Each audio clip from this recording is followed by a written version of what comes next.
Welcome back to the chaos that is American politics in 2025. Grab your popcorn because the left is still doubling down on the greatest hits of hypocrisy, and today we're breaking it all down.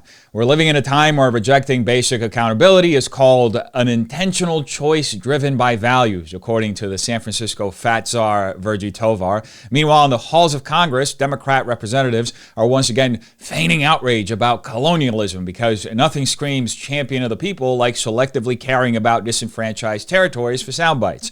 It's almost as if they think their voters have the memory of a goldfish and the attention span of a TikTok scroll. And don't even get me started on the judicial circus. In Oakland, a career criminal with a rap sheet longer than a CVS receipt gets probation again, courtesy of Judge Bruce E. Chan. This is the left's version of criminal justice reform, rehabilitation by way of a revolving door. But remember, it's the Republicans who are the problem, right? Today's clips are a masterclass of contradiction, folks, where every failure is spun into a virtue, every fact is bent into fiction, and the only thing consistent is the utter disdain for the intelligence of the average American. Let's unravel this mess, starting out with San Francisco's fat czar Virgie Tovar, who posted on Instagram, "The phrase letting yourself go is meant to suggest that the refusal to participate in diet culture is a non-agentic act, a default act caused by failure, when in fact rejecting diet culture is an intentional choice driven by values and evidence. So apparently skipping the salad bar is now a moral high ground. Who knew?" There's a lot to digest here, and none of it is low calorie. According to the fat czar, letting yourself go is not a lapse in personal discipline, but an intentional choice driven by values and evidence. Sure,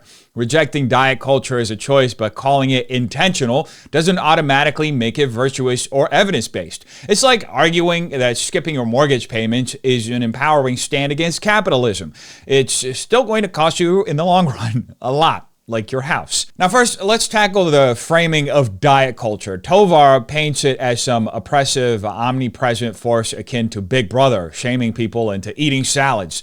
But here's the reality. What she calls diet culture is actually a reflection of basic health science. According to the CDC, obesity significantly increases the risk of chronic illnesses like diabetes, heart disease, and cancer.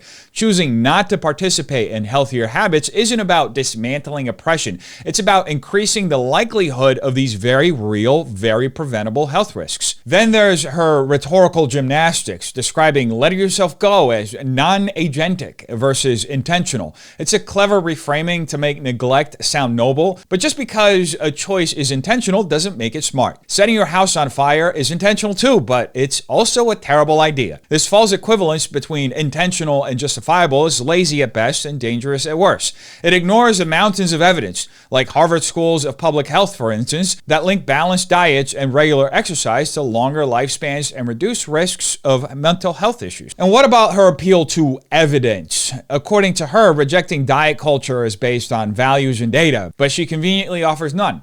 Meanwhile, actual data shows that obesity costs the U.S. healthcare system $173 billion annually, as the CDC reports.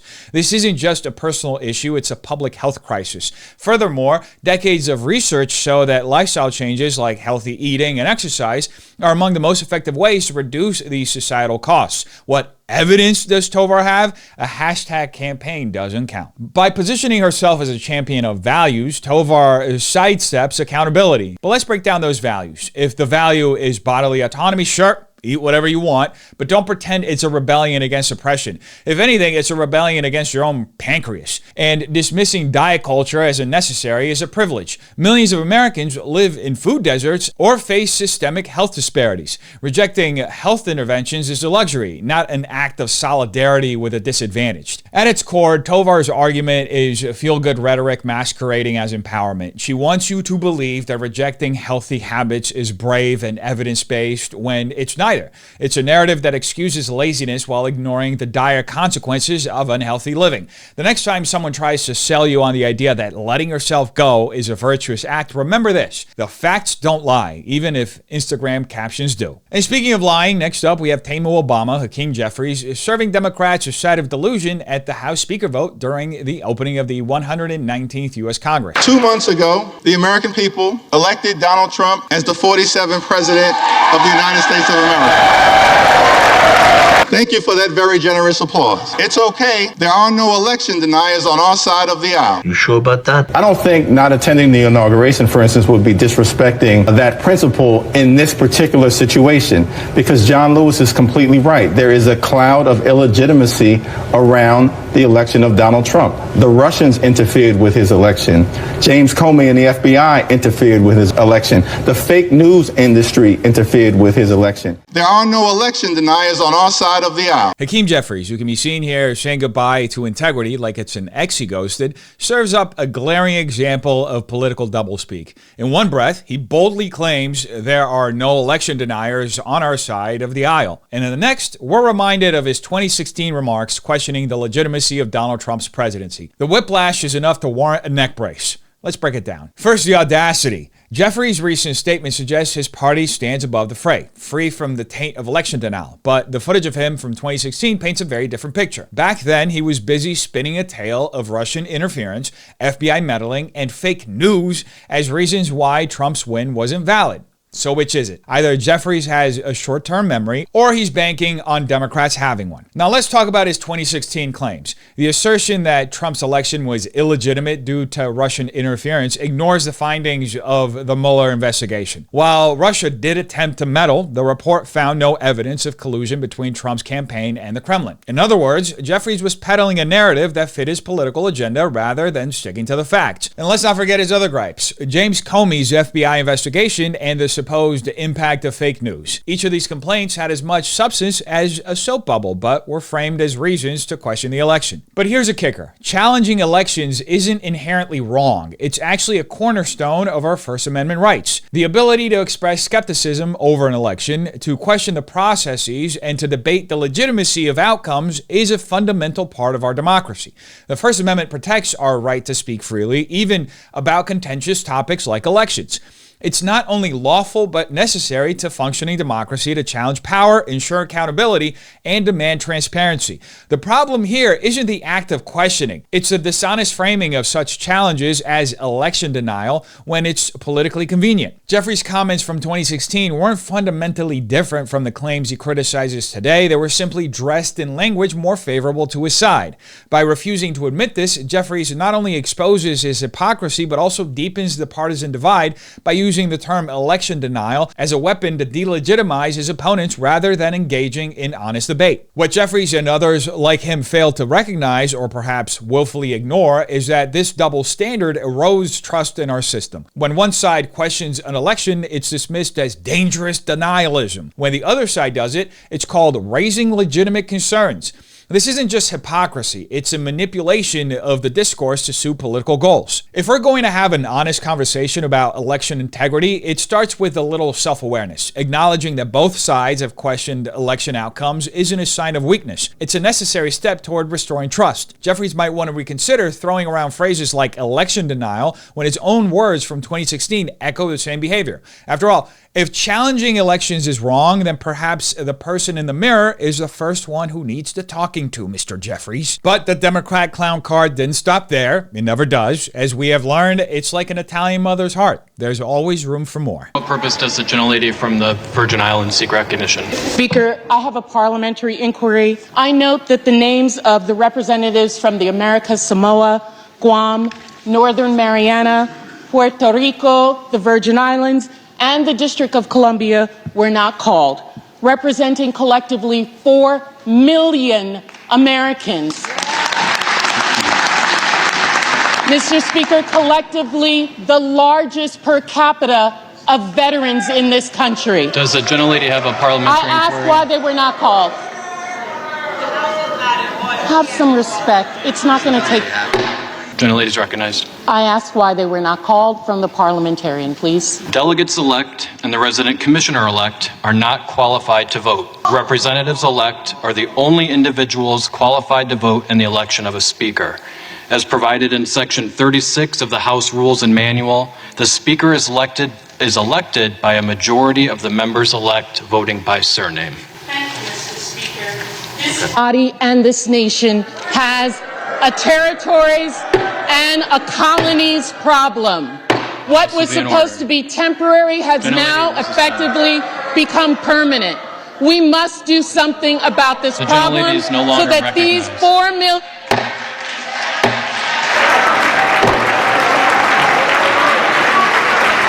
But I have a voice,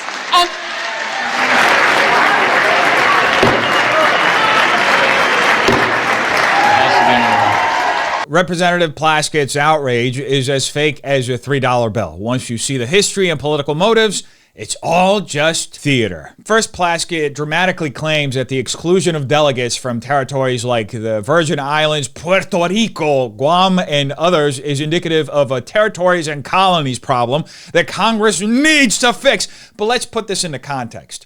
According to the U.S. Government Accountability Office, these territories are not disenfranchised victims of congressional neglect.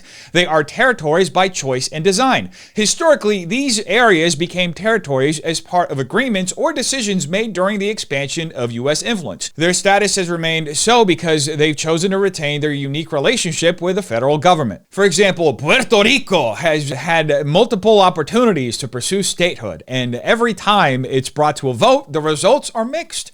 According to Ballotpedia, the most recent referendum in 2020 showed a slim majority in favor of statehood, with 52.5% voting yes. However, turnout was low, and Gallup polling indicates the population is deeply divided on the issue. This is clearly not a mandate. It's an ongoing debate. Now, Plaskett's argument that these territories are victims of colonialism conveniently ignores the autonomy they exercise. According to the Puerto Rican Constitution, the island has significant self-governance, including its own executive, legislative, and judicial branches.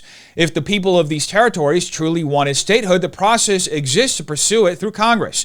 But here's a kicker. Not everyone in these places actually wants statehood.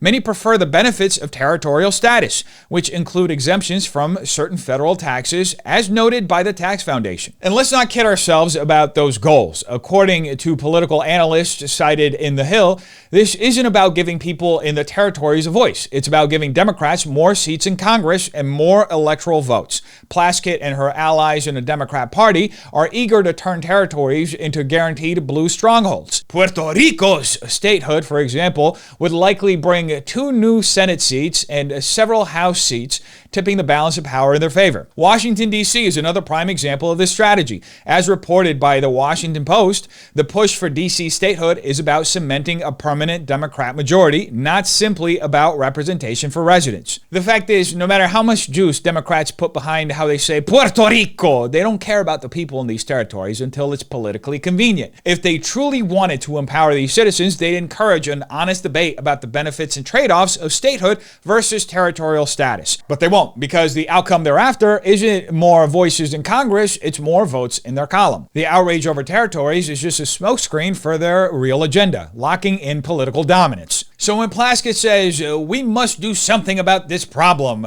let's be clear about what she means. It's not about fairness or equality. It's about rigging the game in favor of Democrats.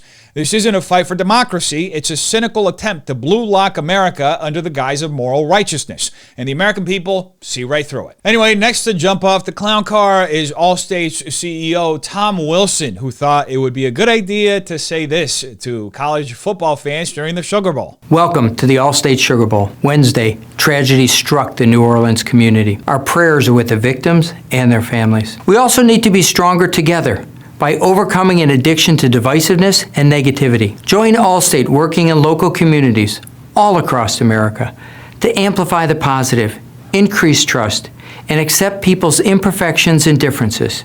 Together, we win. Allstate CEO Tom Wilson's response to the New Orleans tragedy is corporate nihilism at its finest. Hollow unity buzzwords, sugary fluff, and divisiveness offered as a lazy scapegoat for terrorism. Scratch the surface, and it's as soulless as the bottom line they really care about. According to the Associated Press, early investigations into the New Orleans attack suggest it wasn't caused by negativity, but by a former U.S. soldier turned ISIS jihadist. This wasn't a random bad vibe at a town hall meeting, bro. It was terrorism. Framing it as a societal disagreement is just like blaming a hurricane on bad feng shui. Allstate's attempt to spin this into a call for positivity positivity is like trying to cure a gunshot wound with a motivational poster. And then there's the call to amplify the positive and accept people's imperfections. Ah, yes, the inclusivity is great corporate mindset, but let's not pretend that's what we're dealing with here. According to Reuters, the suspect's radicalization was fueled by extremist propaganda and years of ideological indoctrination, not a lack of positive thinking. Equating terrorism with general societal discord isn't just tone deaf. It's an insult to the victims and their families. You don't fight jihadists with group hugs and Instagram affirmations. Now, the vagueness of Allstate's statement is the real kicker. According to the Washington Post, experts have long highlighted the risks of ignoring how disenfranchisement and mental health issues among veterans can lead to radicalization. But Wilson's statement dodges any of this, instead retreating into corporate cliches like "we must overcome negativity," which is about as actionable as a horoscope. Ultimately, Wilson's statement is a masterclass in corporate virtue signaling. It's all style, no substance. A glossy brochure for unity that fails to address the real issues at play. If Allstate wants to help, they can start by acknowledging the actual causes: terrorism and mental health gaps for veterans. Because let's face it, together we win sounds good in an ad, but when the stakes are this high, empty slogans are just another way of saying, not our problem.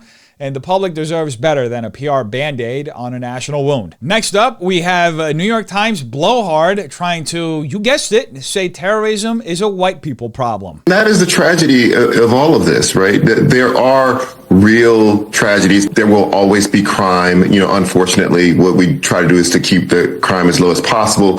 All different kinds of people will commit crimes. The problem here is that you jump on one sort of crime, one crime committed by one name that sounds exotic, one brown face, rather than looking at all of the domestic terror that we face, including what the FBI says, is a really big problem, which is young white men in America. We need to look at all of our domestic terrorism and say this all is a problem. Indeed, exactly. And it is Americans that we need to be talking about. Well, Charles Blow certainly knows how to blow things out of proportion, doesn't he? His commentary on Joy Reid's show is a masterclass in rhetorical misdirection, cherry picking, and oversimplification.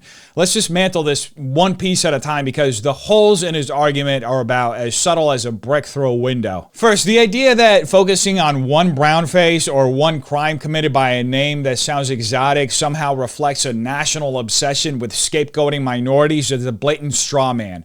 According to the Washington Post's crime database, most violent crimes in the United States are interracial, meaning perpetrators and victims often share the same race. The claim that media or society selectively jumps on certain crimes based on ethnicity is misleading at best and divisive at worst.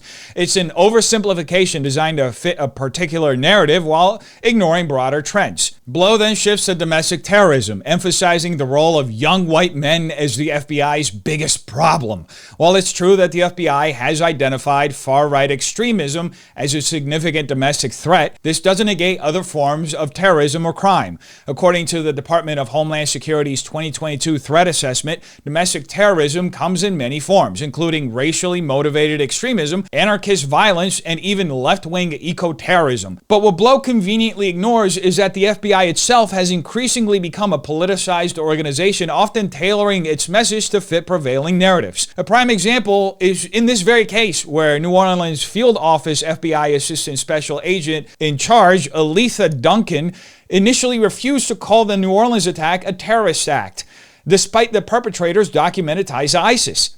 According to the Associated Press, Duncan instead used vague language about the investigation, dodging the term terrorist attack entirely.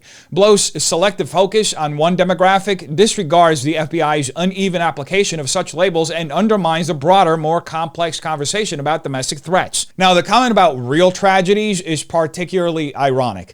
Blow is right that crime is a tragedy, but framing it as though society is incapable of addressing multiple issues at once is a false dichotomy. dichotomy. We can and should address crimes committed by individuals of all backgrounds without reducing it to a zero-sum game of blame allocation. According to Pew Research Center, public concern about violent crime spans all racial and socioeconomic lines, suggesting that this issue isn't as polarized as Blow pretends it to be. And then there's the insinuation that focusing on specific crimes or their perpetrators is somehow inherently racist or exclusionary. This argument is a lazy conflation of acknowledging patterns and engaging in systemic prejudice. When certain types of crime rise, whether it's gang violence, mass shootings, or domestic terrorism, it's not scapegoating to analyze the data and address the root causes. Ignoring these patterns doesn't make society more inclusive, it just makes us less informed. Finally, Blow's vague call to look at all of our domestic terrorism sounds great until you realize it's just that, vague. If we're going to look at all of it, then why is he so intent on selectively highlighting one demographic? The hypocrisy here is palpable. If the goal is to genuinely tackle crime and terrorism, then the conversation must include all forms of violence, from far-right extremism to urban gang violence, without falling into the trap of politicized finger-pointing. Let's not overlook 3 months into HRT Joy Reid's comment about how it is Americans we need to be talking about. Sure, Joy, let's talk about Americans, all Americans, not just the ones who fit a convenient narrative for your show. According to Gallup, Americans are concerned about crime and safety across the board, not just in cherry-picked scenarios. Ignoring crimes committed by certain groups while hyper-focusing on others doesn't make us more united. It divides us further. If Reid truly wants to focus on all Americans, maybe we should start with Chicago. And speaking of crime, let's see how Democrats are handling it over in Oakland. Bet it's going good over there. 27-year-old Robert Sanza with a juvenile who was breaking into cars at the Palace of Fine Arts. Police followed the suspects into Oakland, where they had to use spike strips to make an arrest. Now, in a deal arranged by Judge Bruce E. Chan, Sanza is pleading guilty to 5 felonies: receiving stolen property, accessory after the fact, possession of a firearm by a felon, concealed firearm in a vehicle, possession of ammunition. Sanza has a decade-long history of similar crimes, including car burglary, grand theft, hit and run, shoplifting, and domestic violence. He's been on probation several times and reoffended, yet Judge Chan is giving Sanza probation again. Judge Bruce E. Chan was sure grinning like a puppet master pulling the strings of chaos as he handed Robert Sanza yet another probation sentence. Because nothing screams justice like turning the justice system into a revolving door for career criminals. This isn't just negligence. It's a mockery of public safety. Let's dissect this travesty. Robert Sanza, a 27-year-old with a rap sheet longer than a CVS receipt, just got probation for 5 felonies. 5. And who do we have to thank for this slap on the wrist? Judge Chan, who apparently thinks the best way to address a career criminal is to give him yet another chance to reoffend. We're not talking about a one-off mistake here. This guy's history is a case study in escalating criminal behavior. Car burglary, grand theft, hit and run, shoplifting, domestic violence. It's a laundry list of offenses that shows a complete disregard for the law and public safety.